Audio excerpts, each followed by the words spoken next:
I'm Andrew Obeso, nickname's Andy, old family Bambino. Um, I grew up in Imperial Valley and left in 1966 to go to the military. I wrecked my dad's car. I had a student affirm it, and that was good till I wrecked the car. But I went to school here, and yeah, and I come back, and I found the veterans here, this post, and they brought me in, and I'm very proud to be with them. And I'm at the Vietnam Veterans Wall here in El Centro.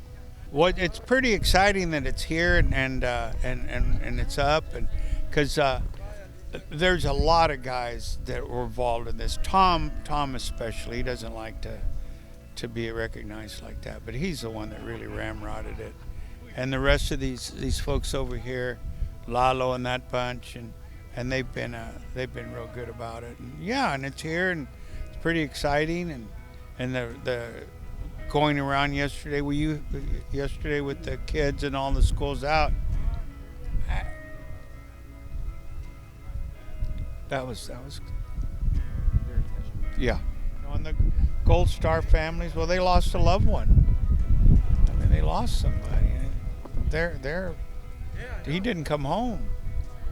So that's touching also. It's the men and the 7 or 8 women that didn't come home, and they're there now. They're still with us. The medals are, yeah, everybody gets, not everybody, but yeah, the medals mean something. Mine are my sister's house. They mean a lot to them, to me. I got to come home.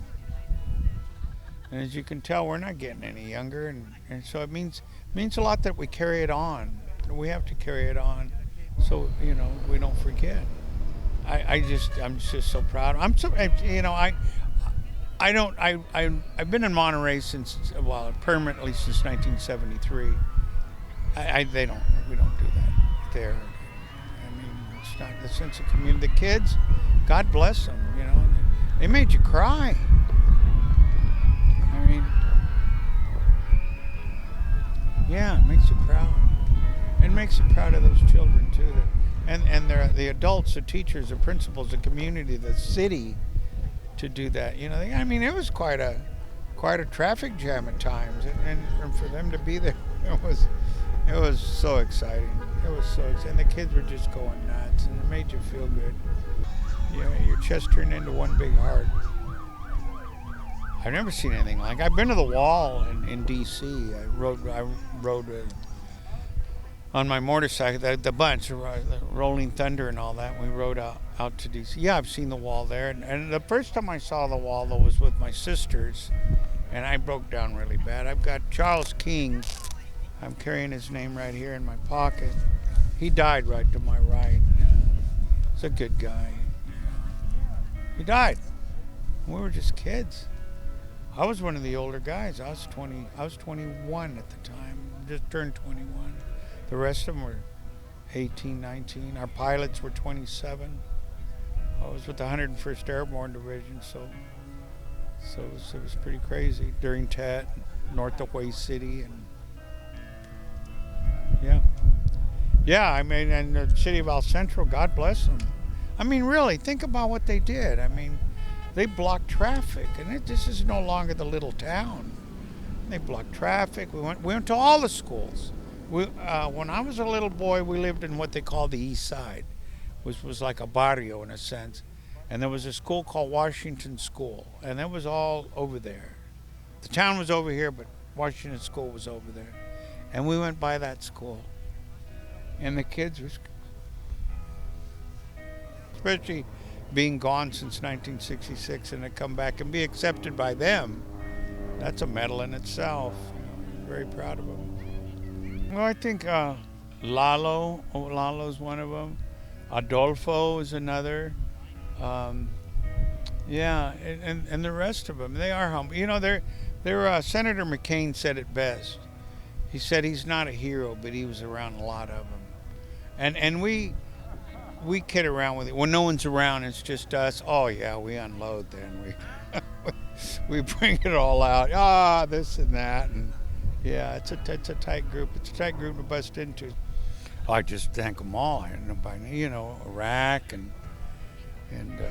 I mentioned Adolfo and they call Jesus, Jesse. He's been a lot. Rick. Yeah, it's just the whole group of them. It's just I don't really know them.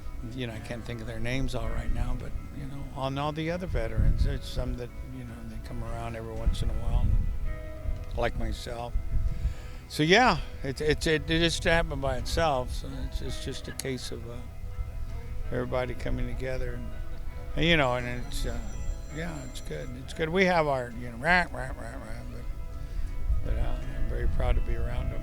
They're all a good bunch of guys. They're great Americans, especially it has they're mostly Latinos. Almost all of them are Latinos, and some of them from Mexico or Central America, and they're here, and they're very proud Americans, and that makes it even better. They're a good bunch.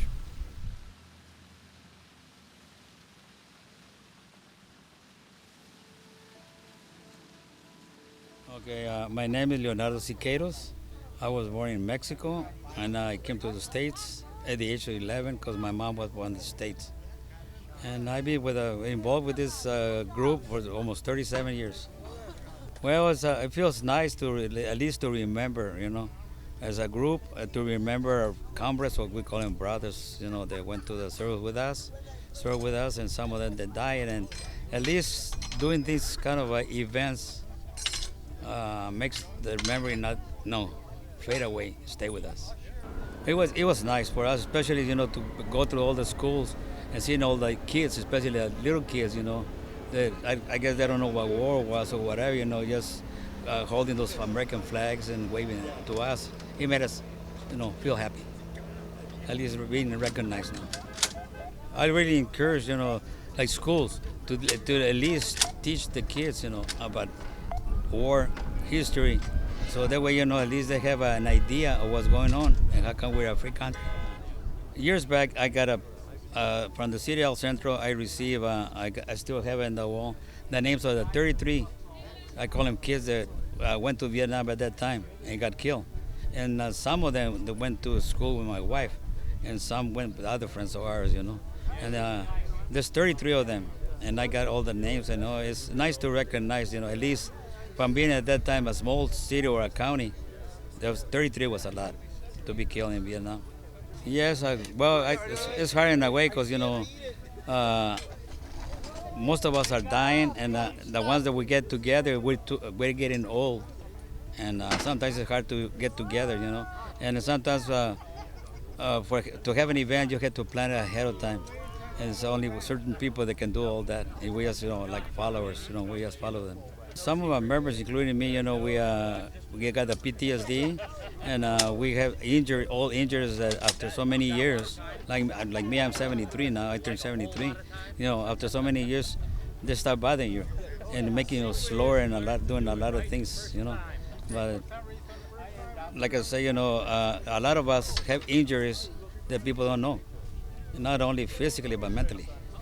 Like I said, my group is happy with what we did in the parade, and we want to thank the schools and whoever was involved in that. At least having the kids there to see us, after so many years that we're still here. My name is Rick Ruane, and we're at Bucklin Park, bringing down the Vietnam Wall that we've had here. We had one before, so this will make the second time that the post has brought one down, and it will probably be the last. We want to help, just keep meandering around and make sure that everything's okay. Plus, we have a lot of gear out here, and several of the members have put some of their memorabilia out here, and that really means a lot to them. First of all, in my case, it's been 50 years when I first came home, and so a lot of people don't know too much about it, and so it's up to us to keep them educated and educate them if they don't know anything about it in the first place. It seems like now, nobody it seems like then nobody wanted to talk about it because, the guys who went over, and most of them not because they wanted to, they come back home and they didn't get a very good reception. And it wasn't until just the past few years ago that people are saying, hey, thank you for your service. Thank you for your service. And we go, sure. Yeah, as we went past the schools and to just see those kids out there yelling and screaming, saying thank you, chanting USA, being a veteran, it really hits you right in the spot. The kids wouldn't have done it if the teachers hadn't, brought the idea up, put it in their heads, helped them out. But then I know, children are really resilient, and these kids will come up with, all kinds of stuff. Even sometimes when you go to school and you do a little talk with the kids, the first thing they always want to say is, well, did you kill anybody? Or how many people did you kill? Well, usually, a veteran doesn't want to talk about that.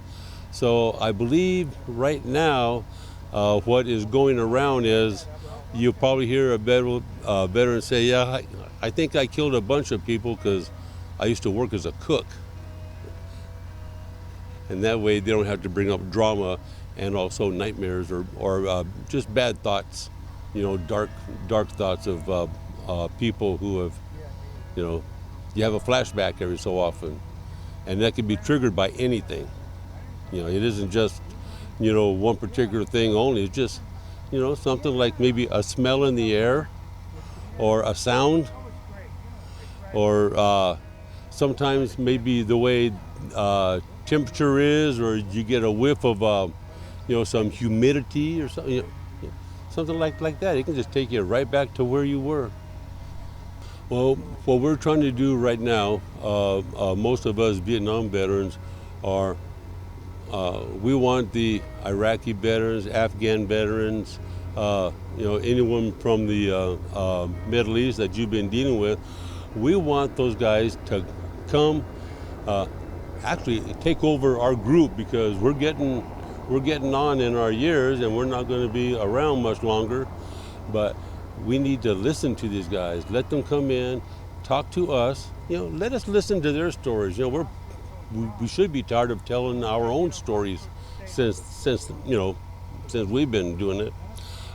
Let them tell their stories, make them feel wanted, make them want to come in and sit down, and then maybe end up running one of the programs of the with us, the VFW. VFW has a lot of good programs. American Legion has good programs, and they're all geared toward community and the children. I really think it's important that even though it was a sad time in our country, and it was on the news all the time, I know, but most of the guys now, well, I don't want to say they get tired of people saying thank you for your service all of a sudden, because kind of get tired after saying, you're welcome. But actually, deep down inside, these veterans mean more than that. They want to tell you, it was my honor to serve our country. I'll do anything for this country. My name is Agustin Saldaña. I served in the Navy for 20 years. I've been retired 17 and a half years now. Having served 20 years, it's hard to let go. So I continue serving I joined this organization, Veterans of Foreign Wars. It's putting my, continue serving for the most part. For me, it's kind of like, you can feed your body food, but this feeds my soul. This feeds my soul where it puts me at ease. And that some of our brothers, some of the brothers couldn't be here, and and hopefully, I can honor them. That I wish they were here. Eric here. He was 22 years old, and he didn't have any kids, and I have two. Sometimes the guilt's there. A lot of these brothers don't understand that why him and not me, and it kind of dwells on you, but the best you can do is hopefully continue honoring them. Here today, it took a little while when the idea was conceived to bring this monument here, to pay our respects that the brothers that from Vietnam didn't get. It's amazing. Given this opportunity to do this, and I'm here. I'm here every day, 6 o'clock in the morning. I try to, I have a hard time leaving at midnight, but my body tells me no, you got to go home. So I do that, but make sure there's stuff that their needs are somewhat met before I leave, and I try to get here as soon as possible. This is amazing, that I was given this opportunity, and we'll continue being here. We have a few more days left of monument, of our paying our respects, for a generation that they whatever the reason that we're there for, and then get the welcome home, that they do get that welcome home, that they deserve. The city of El Centro, thank you. For hosting us. I couldn't went any other place for the matter, but thank you, El Centro, and everybody. The El Centro Breakfast Rotary. Thank you, Imperial County Board of Supervisors. They came through it for us, and we're able to, without thank you. Without a second thought, that you guys stepped up and helped this happen. Bring it in. No, the brotherhood, like I said, continues. The brotherhood continues, and all the support. We have a brother over here that flew all the way from Monterey, just to be part of this. Brother Andy Oves over there, and this is amazing. That we come together. We can almost anticipate. The things that that we need is. That's what the military